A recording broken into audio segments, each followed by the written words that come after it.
Hey, what's up guys? Rorschach Media here, and today I'll be reviewing the Sony Xperia Z1S. This is a T-Mobile variant of the Z1, coming about 5 months late, but hey, better now than never, right? So, without further ado, let's start this review. I've been using this device for 2 weeks now, so I think I'm ready to tell you guys my experience with it. And the first thing we're going to take a look at is the design. Sony has really been nailing designs lately. It is a beautiful looking device. It looks like the Z in a way, except the bezels are a little bit bigger, but that doesn't take away from the design, don't get me wrong. The design is beautiful. I find the bezels actually add to it a little bit. It is very flat, very edgy, and I like that Sony does that because it looks different than most other phones, and it turns heads. I mean, a lot of people have saw this phone, they're like, wow, this is seriously a great looking device. You know, it looks very elegant with the glass panels and the plastic border. It's not aluminum, it's aluminum, the Z1. On the Z1S, it's actually plastic because T-Mobile said the aluminum would have signal issues and whatnot. Personally, I had the Z1, I used it on T-Mobile with LTE and stuff, and it was fine, but hey, not going to argue with them. The plastic still feels very good, and it looks great. It's very nice and shiny here, as you can see, and it looks really, really good. Fits very good in the hands, and it's actually a little bit lighter than the Z1 was. It's got that same awesome button Sony puts on all their other Xperias. Very easy to hit and shiny and looks nice. You got volume keys, which are nicely placed. You can see you just go like this, and you got the two-stage camera shutter, which is awesome. Most Android phones don't come with that, so I love that they do that. It is a little bit bigger than other phones with 5-inch displays due to those big bezels, which I like because it makes it easier to take pictures with and stuff. You can hold it a lot easier when watching videos, but it does make the phone bigger, and actually it's pretty close to the Note 3 size in terms of height when I compare it to my friends. It's actually pretty close. But don't let that take it away from the design. It is one of the most beautiful looking phones on the market today. I put it somewhere up there with the HTC One. Next, let's talk about the display. It is a 5-inch 1080p display, and it has great colors. It's not oversaturated. It has the perfect saturation where it's like, wow, this kind of jumps out, but it's not like Samsung where the colors change, you know, because it being an AMOLED display on the Samsung. Here it's a TFT display, which is also LCD, and it's very, very good looking. It's got a bigger RGB scale than most other displays on phones do. It uses triluminous technology, like on their 4K TVs and stuff. So it's a great looking display that's kind of brought down by their viewing angles. The viewing angles are a little bit off still. This has been a Sony problem for quite some time. And I don't know, I don't find it that bad. A lot of people don't like it because of that. Me, I've been using Sony phones for a long time, so I'm used to it, so I don't mind it. But it would be great if they would fix it, and the Z2 is being announced this week most likely, so we'll probably see that fixed due to the Z1 Compact having that fixed. But overall, it doesn't take away from the device. Sometimes when you want to check the time it's on the table, you can't see the time because it kind of, you know, fades away. So you kind of have to go like this. But overall, most of the time you're going to be using it straight. And when you are using it straight like this, it is one of the nicest looking displays out there. And the brightness levels are great, and it's perfect for watching videos. Unless you're sharing with friends and they're watching from the side like this. Then it's going to kind of, you know, change colors due to the viewing angles.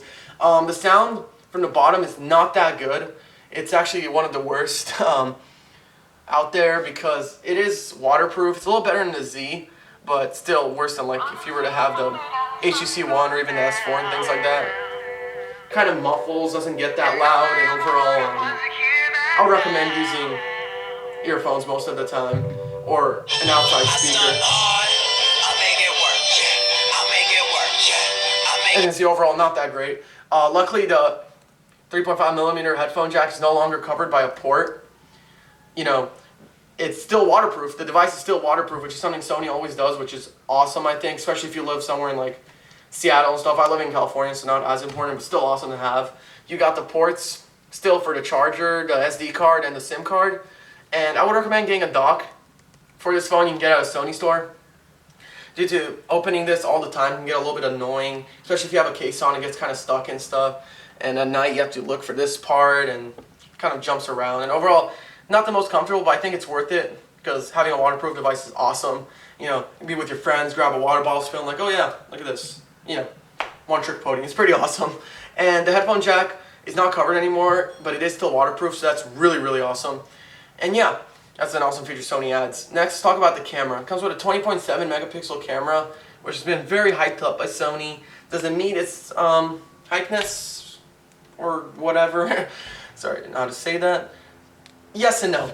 In a way, when you take pictures in good lighting, they're beautiful. When you take them in not as great lighting, they're not that great. They have the tendency to add a lot of noise, and I think that's due to overprocessing. And I think it's more due to the software than it is to the hardware. We've seen Sony patch the camera a couple times now. It's getting better every time. So I do think it's the software a lot more than it is the hardware. And if they were to be able to fix it up a little bit more, I think we'd get better low light pictures. But overall, the camera is very easy to use. The viewfinder is very comfortable. It has a lot of different modes that are fun to use, like time shift that takes 64 pictures in like 2 seconds, and a lot of awesome things like that. Xperia Auto is what I recommend to most people who use it because it does a great job of recognizing what situation you're in, and overall, whether you're in low light, great light, whatever, or macro, it does a great job. And as you can see, it takes pictures very fast, and the shutter key is just so useful. It also has a good front camera, as you can see. It's easy to use, nice looking, and you know, it's a front camera. I mean, you can't expect much, but hey, it's pretty good. You do have the manual mode, which is where you could take 20.7 megapixel shots. If you take Xperia Auto's 8 megapixel shots here, it's 20.7 and only in 4:3, so you cannot take 20.7 and 16:9. If you want to drop to 16:9, it has to be 8 megapixel, which some people like, some people don't. Personally, I don't mind it. Like this, it gives you a wider catch, as you can see, and it looks great. But I would still recommend Xperia to most people. And the last thing I want to talk about is performance. It does have a Snapdragon 800 inside of this phone, and it is very smooth. Sony's software is very great, elegant looking, as you can see. It doesn't, you know, take away from it. It's not like TouchWiz where it's really heavy. It's just very, very nice looking, and most of its features are very nice and useful. Now, it doesn't come with a lot of features like TouchWiz or Sense, you know, with blink feed and stuff like that. It's more held back, but if anything, we've seen the KitKat leaks, so they are adding things such as the if you're looking at it, it won't time out and stuff like that. So they are improving it, and it's overall great looking. And Sony does a great job. You know, if you used it before, you're gonna be used to this one. Just very simple to use, very nice looking, and very smooth. But there are some software glitches. Now this, like I said, runs on a Snapdragon 800 with 2 gigs of RAM, and as I've said, it's very smooth. But there are software glitches, and there are quite a few, such as the phone restarting itself 4 to 5 times a day. That's the reason I reset this phone completely. I've had it for 2 weeks, and yesterday I was just like, I'm sick of it restarting. I'm going to factory reset it. And it's only restarted itself once since I factory reset it. And a lot of people on the internet have complained on the Z1 and this one that happens to them. It has other issues such as the touchscreen won't register your thumb sometimes. Like, you'll hold down, but it won't register it. And it happens when you use the display for like 10 minutes. And a few other software glitches which should not be there on a final product. And I'm hoping Sony resolves these pretty quickly. I haven't seen them resolve it, you know, on the Z1 yet. People still complain. So Sony, please hurry up, because a lot of, you know, other people who would get this phone and be like, wow, this is really glitchy, I'm going to go and return this and get another phone. Even though they probably like it, but the software glitches keep it from hitting its prime. So overall, what do I think about this device? I think it's a great device. Got a beautiful design? Check. Got a great camera? Check. Got a great display? Check. Got nice looking software? Check. Smooth? Yes. Software glitches? Bring it down. As I said, for the price, for $528, it's one of the most competitive devices at T-Mobile. It's around $22 a month. And prices are, along with the G2 and HTC One, which are a little bit older than the Z1S, you know, especially the T-Mobile variant, which just came out like 2 weeks ago. But yeah, I would recommend this device highly to anyone. Go to a T-Mobile store, try it out.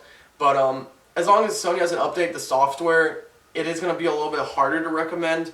You know, what are you going to tell people? Like, oh yeah, my device resets, you know, 4 to 5 times a day, but I highly recommend it. So Sony, please update the software to be as smooth as it should be.